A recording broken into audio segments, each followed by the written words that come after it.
We had just started our last 2 miles, and she started feeling real sick going up the mountain, so we stopped and went back down to Petite's Gap and got a ride into Glasgow here so that we could get her rested. And I'm going to actually slack pack today while she recovers a bit. This is the giant dinosaur in Glasgow, because every town needs something to be famous for. And we came in last night, we ate right over there at Scotto's Pizza.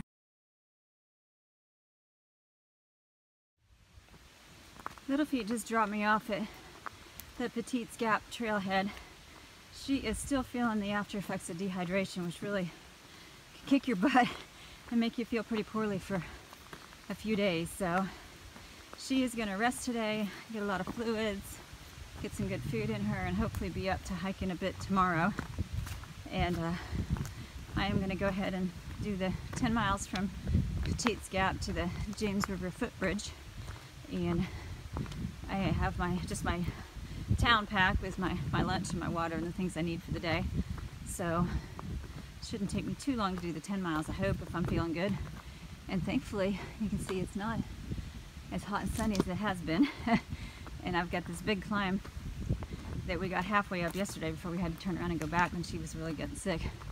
I'll get that out of the way in the nice cool weather. And then it's pretty much downhill. Of course, that's always relative. And there's usually some little ups in there, but mostly downhill after I get to the top of this mountain. This rocky section in through here was kind of the last straw for Little Feet yesterday. It was sunny and the heat was reflecting off the rocks. And I think even though she'd been drinking all day, and I've been checking with her asking if she'd been drinking enough, she just didn't realize, having not been out on the trail for a while, how much she was losing through the sweat and that sort of thing. And this just really kind of put her over the edge. So we were probably about a quarter mile in from the trailhead, and I'm really glad that she said something here and stopped when she did, because if she'd tried to keep going on and had passed out, that could have been really awful in terms of her getting hurt or being in even worse shape to get down off the mountain. So it was good for her to speak up when she did and let me know that she was having trouble so we could stop and figure out what to do. But this morning, yeah, it's cool, it's breezy, and it's looking a lot better. So I'm ready to go up and over, see where this trail takes me. I am just about to the top of Highcock Knob now, which is the first mountain I've got to climb. I think I have a total of about 3,500 feet in elevation gain today. And on the way up, I startled a little snake. I don't usually yelp when I see a snake. I usually stop and take a picture, but I nearly put my pole on this one, and he was all coiled up by the side of the trail. And I yelped when I realized that it was a snake that I was about to put my pole on. He was pretty, maybe 2.5 feet long and black with a yellow stripe down the side. But when he heard me, he just slithered off into the bushes before I could get a picture of him. But I need to be a little bit more mindful, because yeah, definitely I was just zoning off in my own little world, deep in my thoughts, and not paying as much attention probably to where I was going as I should. So gotta be a little more careful the rest of the day. So I just realized as I was coming down this hill that I was totally wrong when I said I had 3,500 feet of elevation gain today. I am going downhill towards the James River, and I accidentally put my route in gut hooks backwards, southbound instead of northbound. So it's 3,500 feet down and 1,500 feet up, which I've probably already done most of with that first climb. So it should go pretty quick today unless it gets super rocky, and we'll just see. This is the Meadow Spring campground where we had planned on camping last night. And I talked to Steph with an F, who came in early this morning. We saw her at the Glasgow shelter and ran her back to the trailhead because she left her trekking poles there by mistake. It happens to everybody, I guess, eventually.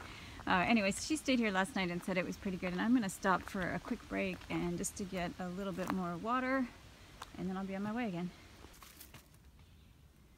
I just finished my second and last big uphill, and I'm right here at the intersection of the Gunter Ridge Trail and the Appalachian Trail. If I take the Appalachian Trail, I get to go downhill to the James River. If I were to choose the Gunter Ridge Trail, I'd pass the Belfast Trail and Devil's Marble Yard. And that, knowing what I know of rocks in Virginia, does not sound like something that I want to go play in. So I'm gonna make my way downhill this way.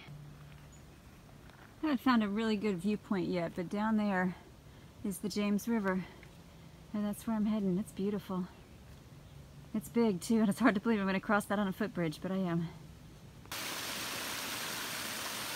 This is Matt's Creek, which I think flows into the James River, and I actually probably about half a mile back past the Matt's Creek shelter, which is literally right on the trail with the creek in front of it, so that was really nice.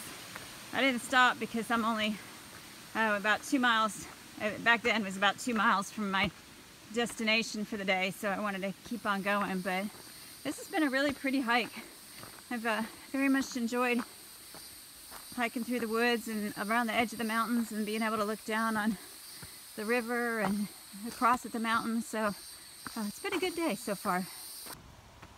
The James River is through there, through the woods, and I'm getting eaten by mosquitoes, so I'm not going to talk long, but it's huge. I've been walking along next to it for a little bit and enjoying just these little glimpses of it, but no good views, but I'm sure once I get to the footbridge I'll have a really nice view.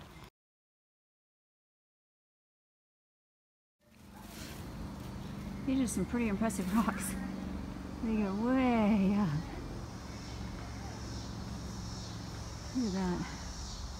I've just come down from that direction, and I think I should be getting towards the footbridge soon, but I'm not sure. I haven't checked my distance on gut hooks, so it will be a surprise.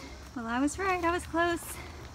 Just had to do a little switchback about 100 yards or so, 200 yards maybe, and there is the footbridge, and I'm kind of glad to see it's made out of steel because it's covering a long distance. I don't know. If you don't like bridges or you don't like heights, it might not be the bridge for you. And there's a sign right here with information about the bridge. It was actually dedicated to the memory of William T. Foote. So I don't know if it's called a footbridge because you walk it, or a footbridge because of Mr. Foote, or both. But it's been here since 2000, and that's pretty cool. So thank you, Mr. Foote, for all your work, and the Natural Bridge Appalachian Trail Club for the nice trail. And I am on my way, heading across. Here I go. Well, this is one long bridge. I think it's at least 1/10 of a mile. And here's the view out to the river. Really stunning. And then you probably hear the traffic over there. There's a road that goes by that way. But boy, is this long. I think it's actually the longest footbridge over the Appalachian Trail.